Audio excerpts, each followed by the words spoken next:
Assalamualaikum warahmatullahi wabarakatuh. Selamat sore teman-teman. Yes, jadi hari ini gue mau nge-review motor ini nih, Triumph Street Scrambler 900. Yoi, anjay. Terus gue dibantuin sama Benny sama Anggi di belakang buat ngambilin angle shoot yang lain. Yoi.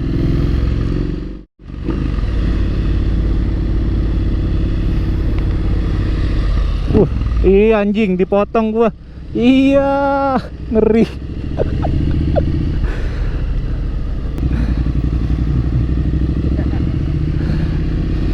Oke guys, jadi motor Triumph Street Scrambler ini adalah motor buatan Inggris pastinya. Terus motor ini tuh sebenarnya kayak motor kenceng banget sih, walaupun motor modern klasik, tapi menurut gua kenceng karena ya kapasitas mesinnya 900 cc. Nanti gue bakal jelasin detail spek dari motor ini.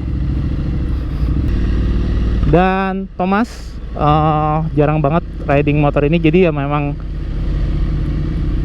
odonya masih 600 kilo cuy, anjay. Motor ini masih geras banget, masih kayak baru banget.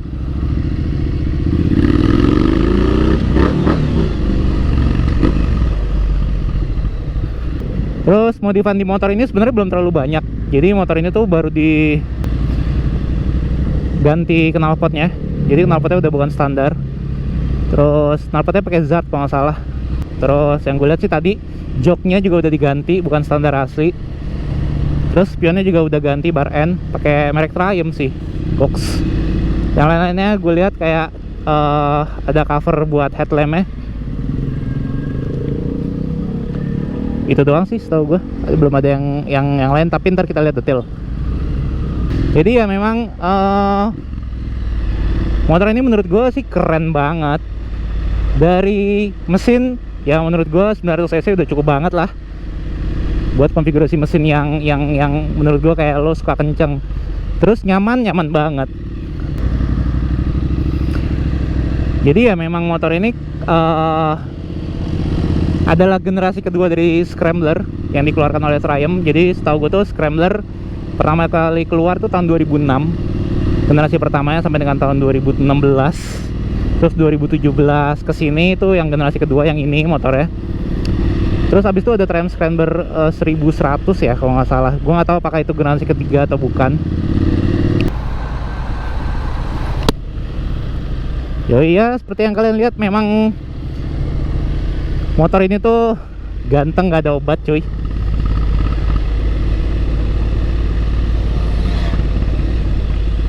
Waduh, keren banget view di sini. Kalau sore-sore emang sabi sih.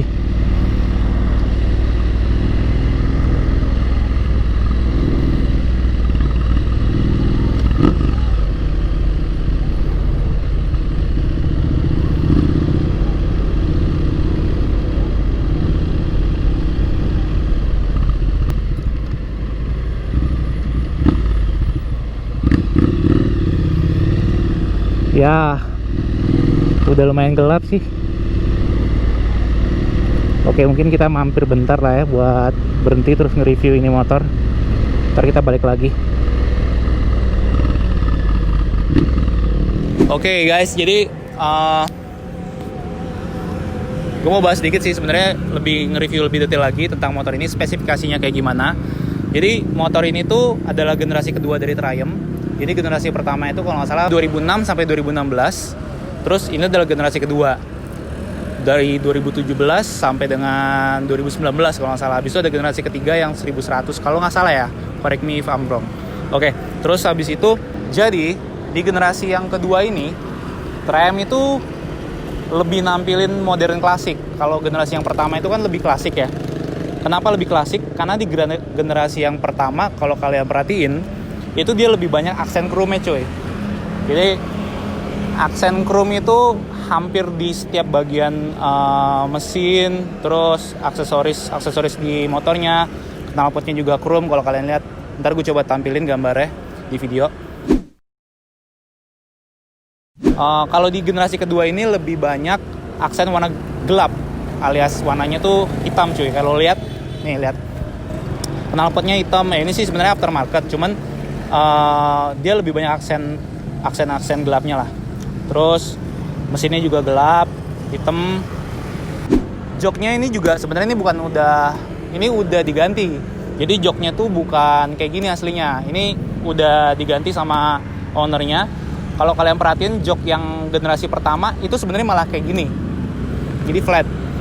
Kalau yang di generasi kedua itu sebenarnya dia ada kayak dual zone. Jadi antara si pengemudi dan penumpang itu kayak ada dua bagian. Yang di pengemudinya tuh sedikit lebih pendek dan di bagian penumpangnya lebih tinggi. Nah, di speedometernya ini juga dia tuh udah cukup komplit cuy. Jadi di speedometernya ini tuh nampilin hampir semua informasi. Ada gear indicator, ada fuel indicator, ada RPM juga, terus ada ada odometer juga, ada kilometer per jamnya juga, terus ada engine check dan segala macam, termasuk ada ABS sama traction controlnya. Jadi semua itu ada informasi di sini.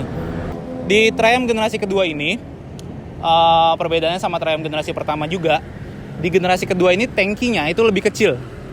Jadi kalau yang pertama itu kalau nggak salah kapasitasnya bisa nampung 16 liter bensin.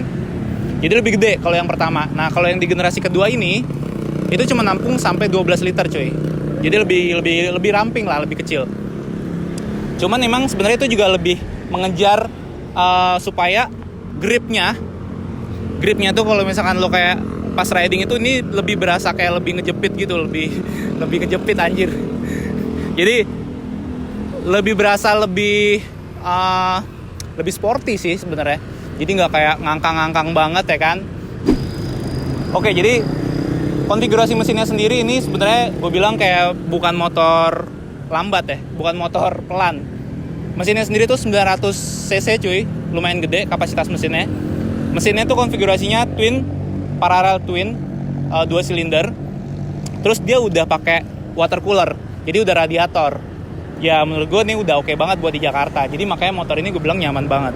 Nah, buat tenaga sendiri, selain kapasitas mesinnya 900 cc, jadi dia tuh tenaganya udah 55 HP horsepower dan 80 Nm. Gokil, menurut gue ini kayak motor klasik tenaganya gede cuy. Cukup gede sih menurut gue. Sedangkan dibandingin sama Street Twin itu kan mesinnya sama 900 cc. Menurut gue juga ya kelihatannya juga looknya itu sama sebenarnya mesinnya. Cuman karena tuningnya yang berbeda, tuning mesinnya, jadi memang katanya sih mesinnya si Street Scrambler ini itu 28% lebih bertenaga dibandingin sama Street Twin 900. Oke, terus bannya itu dia di depan ini udah pakai yang 19 ring 19. Bawaannya udah pakai Magellan Torrens. Ukuran bannya 100 banding 90 ring 19. Jadi lebarnya 100, tingginya 90, ring 19 buat yang di depan. Bannya udah pakai Magellan. Ini juga peruntukannya udah dual purpose. Jadi ini dual purpose tuh maksudnya bisa dipakai buat di tanah sama di aspal. Nah, terus buat yang di belakang itu pakai ukuran 190 banding 70 ring 17. Jadi depannya ring 19, belakangnya itu ring 17. Nah, sebenarnya yang gue sayangin dari motor Triumph ya, nggak semua motor Triumph sih. Jadi mostly motor Triumph itu yang gue sayangin adalah dia nggak semua tipe motor dengan kapasitas mesin besarnya itu udah pakai dual disc di depannya atau double disc. Jadi itu tuh masih pakai single disc cuy. Artinya single disc tuh masih pakai single disc dan baru 2 piston. Depan belakang tuh ya kalau belakang udah pasti rata-rata 2 piston. Cuman yang di depan itu udah nggak double disc, dia cuma pakai 2 piston, belum 4 piston. Terus kalau misalkan yang udah double disc tuh kayak Triumph Bobber yang hitam, itu dia yang special edition, setahu gue udah double disc dan gue nggak tahu apakah itu udah 4 piston atau masih 2 piston. Karena tadi pas gue pakai riding motor ini, menurut gue nih itu kayak nggak pakem. Jadi menurut gue Nih serius, gue kalau bandingin sama, ya nggak usah dibandingin sama motor gue sih sebenarnya, karena nggak apple to apple. Motor ini tuh menurut gue kekurangannya adalah di remnya. Menurut gue nggak terlalu pakem. Jadi kayak kalau mau ngerem mendadak, menurut gue agak susah, perlu effort yang lebih. Jadi ya mungkin ya kalau gue sih pasti pertama concern gue kalau gue punya ini motor adalah di remnya. Jadi di sini tuh untuk button-buttonnya atau tombol-tombolnya sebelah kiri itu ada lampu sen kanan kiri, terus depan sini ada lampu tembak atau high dim, terus di sini ada klakson, terus di sini ada buat kill switch, terus di sini ada starter. Nah ini tadi ada satu tombol yang gue perhatiin, gue tanya sama Thomas nih, artinya apa immobilizer ya? Enggak, bukan ternyata. Jadi ini maksudnya adalah apa ya? Gue juga gak tahu. Nah tapi gini, fungsinya gue tahu. Kalau ini ditekan, nah ini bisa ganti di sini. Jadi lo bisa ngelihat, ini kan ada gear ya. Ini pertama nih gear, terus ada trip 1 nih. Terus kalau kita pencet lagi tombolnya, ganti ke trip 2. Terus ada ada konsumsi bahan bakar, terus ada jam, habis itu ada RPM. Jadi RPM-nya dia tuh juga digital cuy. Jadi ini gue bilang nggak full digital, jadi ada analognya, ada digitalnya. Terus habis itu ini traction controlnya on, ABS-nya on, ya kan, main aman banget lah ya. Dan ini odonya baru 632, gokil. Sip. Buat kalian yang suka motor klasik, terus punya budget sekitaran di 400 sampai 500 juta, motor ini bisa jadi pilihan kalian. Setahu gue motor ini juga nggak terlalu banyak. Jadi kalau kalian mau nyari motor ini ya perlu effort lebih nyari yang bagus, dan biasanya juga kilometernya juga udah tinggi-tinggi. Sekian dari gue, thank you guys, peace. We couldn't turn around till we were upside down. I'll be the bad guy now, but no, I ain't too proud.